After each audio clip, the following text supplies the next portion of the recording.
کچھ گفتگو کرتے ہیں۔ سب سے پہلے حضرت علی کے اقوال کے بارے میں گفتگو کرتے ہیں کہ کیونکہ دیکھنے میں یہ آیا ہے کہ جو بھی کوئی اچھی بات ہوتی ہے اس کو حضرت علی کی طرف منسوب کر دیا جاتا ہے، اور باقاعدہ ٹرینڈ چل چکا ہے سوشل میڈیا پر یہ، چاہے وہ یوٹیوب ہو، چاہے فیس بک ہو، یا ایکس کوئی بھی سوشل میڈیا کا پلیٹ فارم ہو، تو وہاں پر کوئی بھی بات ہوتی ہے تو اس کو حضرت علی کی طرف منسوب کر دیا جاتا ہے۔ بعض اوقات ایسی چیزیں بھی ہوتی ہیں جو سمجھ میں نہیں آتی، عقل اس کو تسلیم نہیں کرتی کہ واقعی حضرت علی کا قول ہے، لیکن پھر بھی اس کو لوگ حضرت علی کی طرف منسوب کر کے اس کو شیئرنگ وغیرہ بہت زیادہ کر رہے ہوتے ہیں۔ تو اس حوالے سے کچھ ارشاد فرمائیں۔ بسم اللہ الرحمن الرحیم۔ الحمدللہ۔ حضرت علی رضی اللہ عنہ، حضرت عثمان غنی، حضرت عمر فاروق اعظم، صدیق اکبر رضی اللہ عنہم اجمعین، اور جملہ حضرات صحابہ کرام رضی اللہ عنہم ہمارے سروں کے تاج ہیں، بے شک۔ اور یہ وہ گروہ ہے کہ جن کے بارے میں قرآن نے بشارت دی، رضی اللہ عنہم ورضوا عنہ، اللہ ان سے راضی اور یہ اللہ سے راضی۔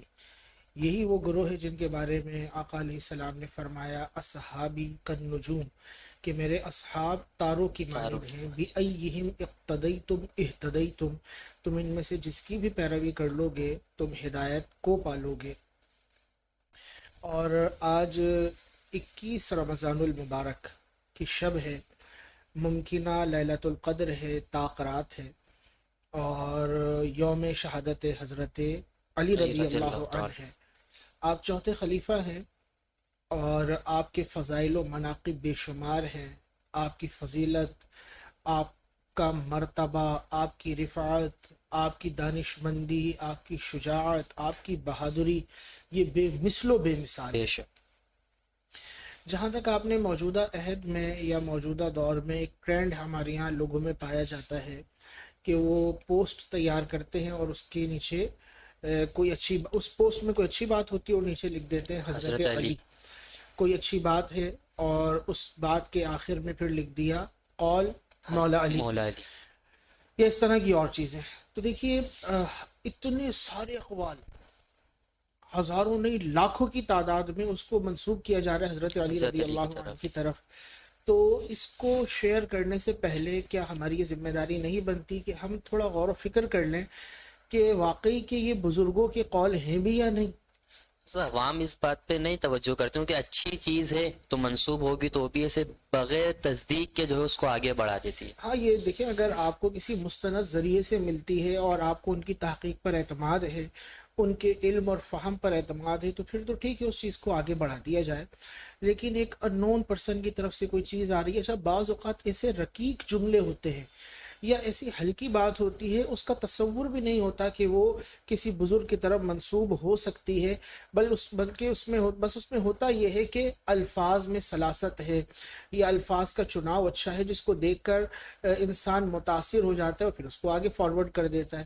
یا بعض اوقات لوگوں کی اپنی دل کی کیفیت ہوتی ہے جس کی طرف وہ اٹریکٹ ہو رہے ہوتے ہیں کہ یہ پوسٹ میں لکھا ہوا ہے، اور پھر اس کو آگے انہوں نے منتقل کر دیا۔ اب ہر قول کے نیچے اگر یہ لکھا ہے قول مولا علی، فرمان حضرت علی رضی اللہ عنہ، تو اس میں ضرور غور کرنے کی ضرورت ہے۔ ہاں جو مستند اقوال ہیں، مستند کتب کی طرف منسوب ہیں یا مستند کتابوں کے اندر منقول ہیں، تو وہ تو مرحبا، بہت اچھی چیز ہے اور اس کو قبول کرنا چاہیے، توجہ کرنی چاہیے۔ اگر اچھی بات ہے تو آپ اس کو ایسے ہی ایکسیپٹ کر لیں، ویسے قبول کر لیں۔ آپ ضرور ہے حضرت علی رضی اللہ عنہ کی طرف اس کو منسوب کریں یا جھوٹ باندھیں ان کی طرف۔ اور پھر دوسرا، اس کو منسوب کیوں کیا جا رہا ہے؟ بعض اوقات اس کے پیچھے فکر یہ ہوتی ہے کہ اگر یہ ایسی بات ہے، مطلب اقوال زری جس کو کہا جاتا ہے اس کے طور پر ہے، یا کوئی دانش مندانہ اس کے اندر نصیحت موجود ہے، اگر ایسے ہی جائے گی نا ہلکی ہلکی تو پبلک ایکسیپٹ نہیں کرے اس گی، کو قبول نہیں کرے گی، قبولیت عامہ حاصل نہیں ہو پائے گی۔ نیچے لکھ دو کسی بزرگ کا نام اور بس بالخصوص حضرت علی کا نام۔ حضرت علی رضی اللہ عنہ کا، بالکل آپ باب العلم ہیں۔ آقا علیہ السلام نے فرمایا نا کہ انا مدینۃ العلم وعلی بابھا، میں علم کا شہر ہوں، علی اس کا دروازہ ہے۔ تو آپ باب العلم ہیں، لیکن آپ کی طرف اتنی باتوں کو منسوب کر دینا اور وہ باتیں جو آپ سے متصور نہیں ہو سکتی ان کو منسوب کر دینا، یقیناً یہ ظلم کی بات ہے۔ اس سے ان شخصیت کا بھی غلط تاثر ممکن ہے کسی کے ذہن میں ابھر سکے کہ کس طرح کی بات کہی۔ وہ جو تھوڑا غور و فکر کرنے والے ہیں، اگر ہم عوامی طبقے کی بات کریں تو ان کے نزدیک تو صحیح اور غلط اس کے لیے پیمانے اتنے مضبوط اور مستحکم موجود نہیں ہوتے. وہ بس جو چیز چل رہی ہوتی ہے اس کو سمجھتے ویسے ہیں ہی کہ لے بس لیتے ہیں. یہی جو ہے نا بس سب کچھ ہے اور اسی کے اوپر اعتماد کرنا چاہیے.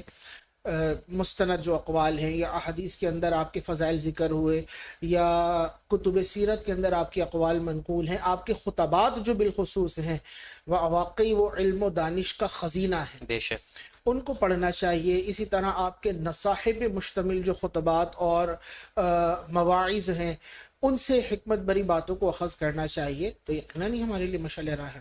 تو حضرت ایک حدیث کا غالب مفہوم یاد آ رہا ہے کہ حدیث کا مفہوم بھی کچھ اس طرح کا ہے کہ بغیر تصدیق کیے کسی بات کو آگے نہیں بڑھانا چاہیے، پہلے اس کی اچھی طرح تصدیق کر لی جائے. دیکھیے آقا علیہ السلام نے یہ تو فرمایا کہ جس نے حضور پہ جھوٹی بات باندھی وہ اپنا ٹھکانہ جہنم میں بنا لے. باقی یہ ہے کہ اگر کوئی آپ کے پاس فاسق خبر لے کر آتا ہے تو اس کی تصدیق کر لی جائے. قرآن نے اس کو بیان کیا. مثال کے طور پر کوئی فاسق کہتا ہے کہ یار فلانے نے ایسا کر دیا، فلانے نے یوں کر دیا، اس کے کہنے کے اوپر صرف نہ مان لیا جائے بلکہ اس کی تحقیق کی جائے، تحقیق کی جائے. اس کی تصدیق کی جائے، اس کی جستجو کی جائے کہ کہاں تک اس کی بات درست ہے. پھر اس کے بعد اپنے فیصلے اور نتیجے کی بنیاد رکھی جائے. صرف سنی سنائی باتوں کے اوپر اعتماد کر لیا تو بعض اوقات ایسا ہوتا ہے. ایک چیز ہے جو معاشرے کے اندر گردش کر رہی ہوتی ہے کہ یوں ہے، آپ نے کس سے سنا؟ فلانے سے. فلانے نے کس سے سنا؟ فلانے سے. اس نے کس سے سنا؟ فلانے سے. اصل کون ہے بیان کرنے والا وہ پتہ ہی کسی کو نہیں. نہیں پتا. بعض اوقات شیطان انسانی صورت کے اندر آتا ہے اور اس طرح کے چٹکلے چھوڑ کے چلا جاتا ہے اور وہی لوگ اس پھر کو آگے قبول چل کر کے لیتے ہیں اور اصل جو راوی ہوتا ہے وہ غائب ہو جاتا ہے نظروں سے اور جو ثانوی حیثیت رکھنے والے ہوتے ہیں وہ ایک دوسرے کی طرف منسوخ کر رہے ہوتے ہیں.